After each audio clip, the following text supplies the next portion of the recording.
The rain fell softly over the parking lot of the Crescent Bay Hotel, the kind of quiet drizzle that made the world seem tired and slowed time to a crawl. But in one corner of that sprawling, five-star property, time didn't slow, it broke. Under the harsh flash of security lights, a man in a stained kitchen uniform knelt over a young woman in the backseat of a luxury black sedan, his hands pressing down hard on her unmoving chest. His breaths were sharp, rhythmic, desperate. The car engine hissed. The rain slicked the pavement into a mirror of panic.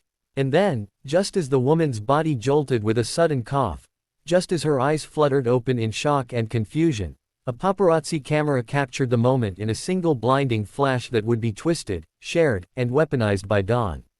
If you believe kindness deserves a second chance, and if you want more powerful, emotional stories like this, make sure you like, comment, share, and subscribe to Kindness Vibes, because your support helps stories like this reach more hearts.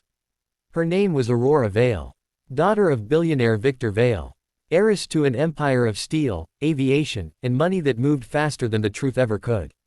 But the man who saved her had no empire, no influence, no protection. Just a tired body, a steady heartbeat, and a lifetime of running toward danger instead of away from it.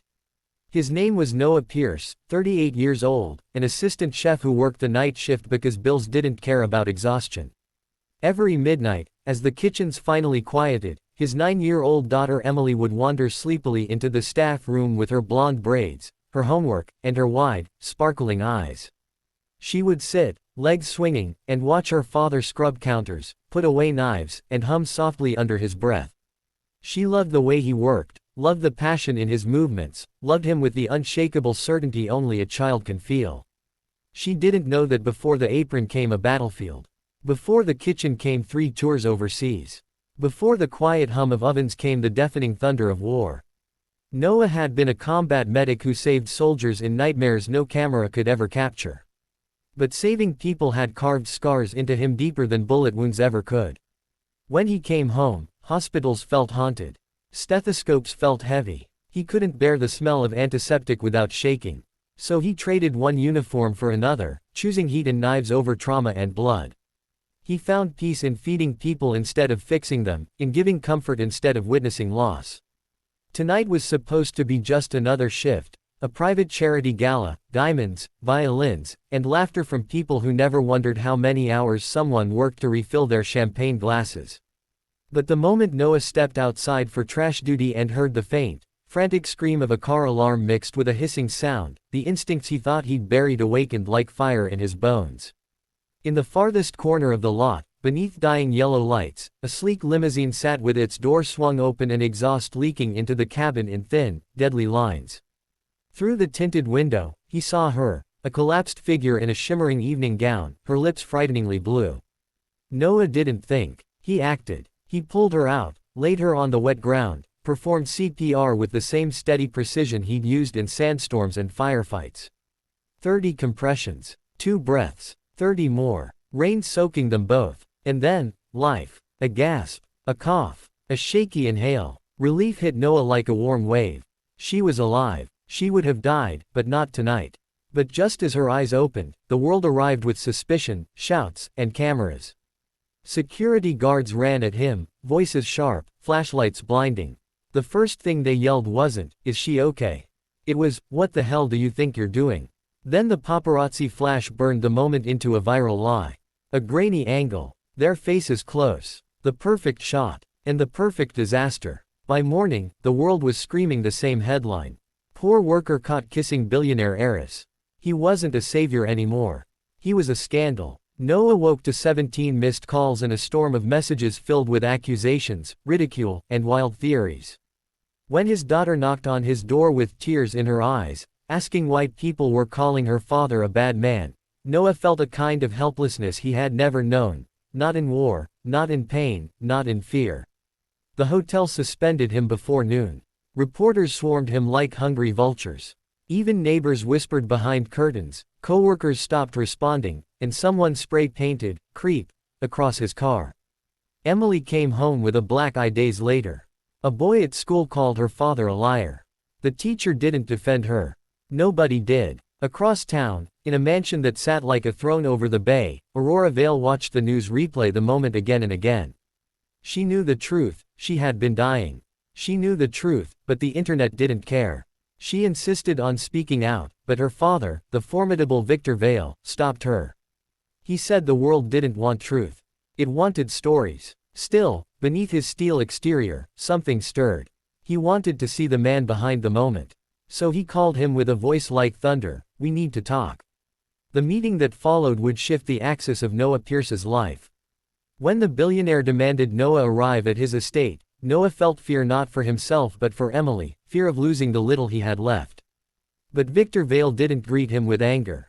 He greeted him with eyes that had built empires and lost more sleep over his daughter than any business deal. Victor studied him, weighed him, measured him like a man solving a puzzle. And when Aurora quietly entered the room behind her father, wearing a sweater instead of jewels and gratitude instead of judgment, Noah finally exhaled. She told him he didn't kiss her. He saved her. She said she never doubted him, not once. And when Victor called the press the next morning for a planned announcement, Noah braced for humiliation. Instead, the billionaire faced the world and told them they were wrong. He told them Noah was a hero. He told them the photograph was twisted, the narrative false, and the world had failed the test of compassion. Then, in the same breath, he fired Noah from his assistant chef job, but only to promote him to Director of Safety and Medical Operations for Vale Hospitality Group, a position responsible for saving thousands of lives, not just one. Suddenly, Noah had purpose again. Emily had a new school, Westbrook Academy, on full scholarship, arranged by Victor himself, because heroes' children deserved safety too. Aurora visited often, bringing kindness and light into their home. Her friendship with Emily blossomed like spring after a long winter. Life didn't just get better, it transformed. Noah implemented emergency training programs across luxury resorts, installed CO detectors in all company vehicles, and built systems that prioritized human life. He found meaning again. He learned that healing could take different forms. Some came through compressions and breaths. Others came through trust and second chances. Months later, Aurora's father established the Noah Pierce Emergency Response Scholarship to support veterans transitioning into civilian EMS careers. At the annual Vale Foundation Gala, Victor called Noah to the stage under a spotlight that made him tremble. Noah didn't want attention, but he accepted the award for civic hero with humility that inspired thousands. And when Emily whispered that good things happen when you do the right thing, even when it hurts, Noah realized she was wiser than many adults he had met. A year later, the grand opening of the Second Breath Emergency Training Center marked a new chapter. It was Aurora's idea, Victor's funding, and Noah's heart made real. A place where anyone, rich or poor, young or old, could learn to save a life. Free classes, free training, free hope. The motto across the walls read, "Not all heroes wear suits." And as balloons fluttered at the entrance, Emily handed Noah a glitter-covered sign with the same words. He couldn't stop smiling. Aurora arrived with flowers. Victor arrived with a gift, a framed photograph from the night of the rescue, but taken from a different angle. No scandal, no implication, just truth. Just a man saving a life. Just a medic-turned-chef-turned-quiet hero kneeling in the rain doing what he had always done, running toward those who needed him. Noah stared at the photo and felt something shift deep inside. Not pride, not ego, something gentler, healing. If this story touched your heart, even for a moment, please like, share, and subscribe to Kindness Vibes. Your engagement helps true stories of hope, sacrifice, and second chances reach more people who need them.